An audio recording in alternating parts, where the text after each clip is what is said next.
نه شبا خوابم اینطوری پا میشم چون متی خورخور میکنه.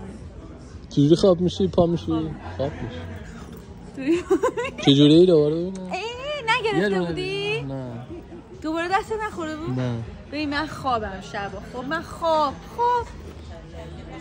یو اینجوری با صدای خورخور تو درار خیلی خدافظی میکنیم یه مرحله دیگه. بگو یه مرحله دیگه الان اون قفله میگی خدافظ اینجوری خورخور کاش اینجوری خورخور میگی تو میکنی نه شما تو میکنی خدافظ